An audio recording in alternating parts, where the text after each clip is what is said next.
Who are you and what do you do? I'm Julia of Zeke's Lunchbox. I'm an artist and designer and content creator. My work involves lots of color, weird creatures, and is heavily inspired by 80s toys and retro sci-fi. How do you work? Or what's your creative process? How do I work?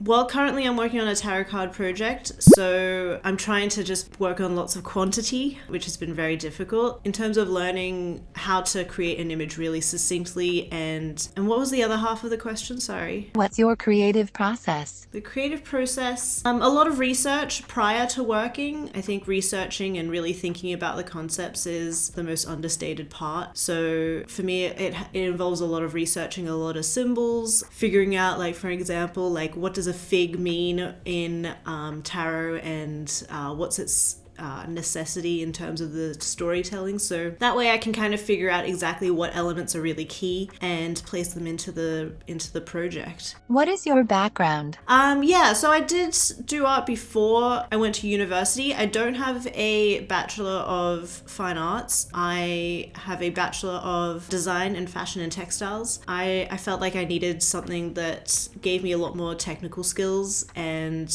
a lot of, I guess, computer skills at the time and program skills, just because I knew like I would need to know a lot of designing skills at some point. I didn't necessarily know that I would end up having my own business, but it's proven to be completely necessary and essential. But yeah, the design degree I think has helped me really look at briefs and tasks and goals a lot more clinically, because it is all about having like a brief and then fulfilling that brief. But yeah, I think that background's really helped in giving me lots of practical skills. What is integral to your work as an artist? Integral to my work as an artist, I think connecting to others and connecting to the audience is really important to me. Making sure that I am fulfilling and making people happy with my art. I do want to start a conversation with my art, but I'm not necessarily ready for like difficult conversations and intense conversations. Yeah, and I guess I'm just trying to make people really happy with my artwork and give them a little break from the world for just a moment, whether that's just to make people happy with color, make them think about some cute animals, make them feel empowered with the women that I draw. What role do you think you have in society? Well, I definitely think having a women's lens through my work is really important. I would really like to bring a lot more images of women that are without the male gaze and made by a woman for other women. The work that I'd like to make in the future, that I'm hoping will bring some light and positivity in the world, is just, making a lot of images of women doing positive, productive things in a community.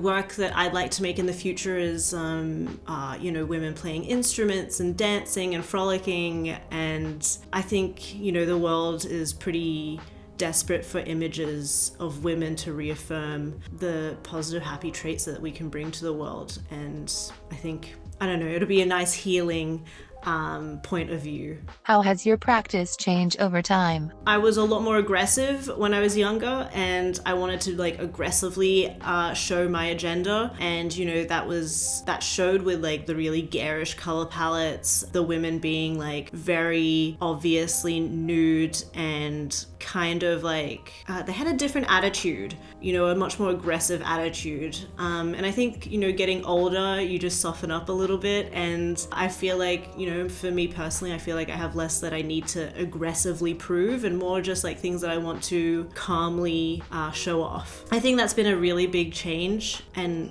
from the day to day, I think that also reflects I don't feel so anxious and lost, and now it's more just I'm just going to take it a day at a time and accept that the work will come as it comes. What art do you most identify with? It's hard for me to categorize what work my work resides in, but I do see my work as sometimes living in between concept art, old sci-fi movie posters, even somewhere between toy packaging. I don't know, it's difficult because it feels like there's no category. I've actually always felt very lost in the art industry because I have been hard to define. I reside in so many different spaces, so yes, it's difficult for me to say, but I'm hoping somewhere I've answered that.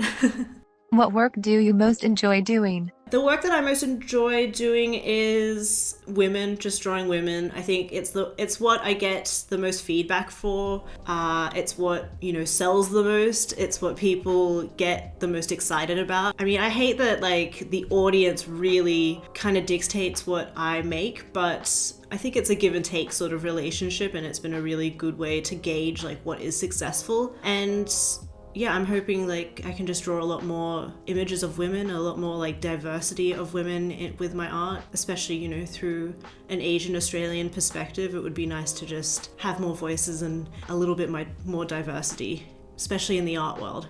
What themes do you pursue? Obviously, lots of female identity, where we stand in society, what roles we play. I guess positivity and escapism. Lots of weird sci-fi elements, and I bring up sci-fi because it's a good when things are otherworldly. It's a lot easier for people to digest when it is a little bit separated from our world. They can, escape into another world and then therefore start to learn the lessons that reside in that other world. Yeah, I believe those are some themes. What is your favorite artwork, your own or another artist? One of my favorite artworks is a piece called Hypnos. It was a commission piece. The brief was to make an artwork inspired by the movie The Labyrinth with David Bowie. For me, I think it just brought in, it has a woman in there who's being hypnotized by David Bowie off in the corner. He's not actually in there. And she's got these two creatures who are also being hypnotized as well, and lots of like intricate little puzzles are around them and some labyrinths around them. And for me, it felt like it's my favorite because it feels the most true to the Zekes Lunchbox brand. And I'm really hoping that I can just do that piece in the future, but like 10 times the scale and even busier with even more scenes in there. And then another piece that I think is actually a good piece that really inspired this one it's a piece by MC Escher. It's called Gravity or something. I think it's Gravity. It's got all of these lizards or turtles, dinosaurs in a star. I don't know why I really like labyrinths and puzzles, but I guess it's, when you learn to draw art, you draw objects initially, and it's like really fun to draw a lot of these objects, but like 10 times more complicated. So the art nerd in me really likes that. And likes the challenge, but I love its simplicity, but it's also really complicated, and the colors in there are really colorful. I think those two pieces actually, marry each other very well. What is your dream project? Dream project would be the body of work. I mean, I'm working obviously on this tarot card project. There are 78 cards in there, so I feel like I'm lucky that I am kind of exploring my dream project right now, as much as I'm obviously completely sick of it after a couple of years of working on this. It has been really good to just be really selfish and make like a big quantity and a big body of art. So right now the tarot project is definitely it, but post that I would love to work on like really big paintings and really explore the ideas that I was just discussing of female identity. Name 3 artists you would like to be compared to. For me, it's really sad that I can't name a lot of female artists that are doing something that's similar to me, or people or female artists that really inspire me. So I'm gonna name 3 male artists. Frank Frazetta, who founded a lot of the sci-fi genre that we know today, basically the inventor of how we perceive sci-fi worlds. MC Escher, I just think he's just such an art nerd, and he just obviously thinks about art in a very clinical fashion, and I think I take a lot of that as well. And lastly, Rene Magritte. His surrealism is really orderly and neat. His use of playing with scale for me is really interesting, and it's just so interesting to me that you can just change the scale of a couple of objects and now it's perceived as being sci-fi. And for me, I really love that simplicity. Yeah, and if I could make some art with that resides between all of those artists, I'd be really happy.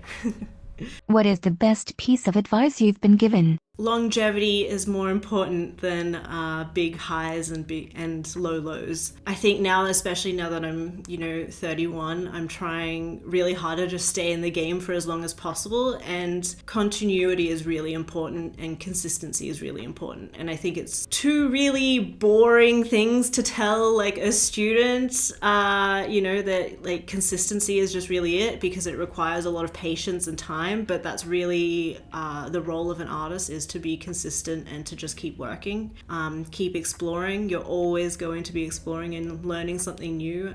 There is, I think another thing is like a lot of artists, and I've had to accept this and I've been told this before as well, there's no destination, which might seem very scary to a lot of people. There's going to be lots of stops but no final ending.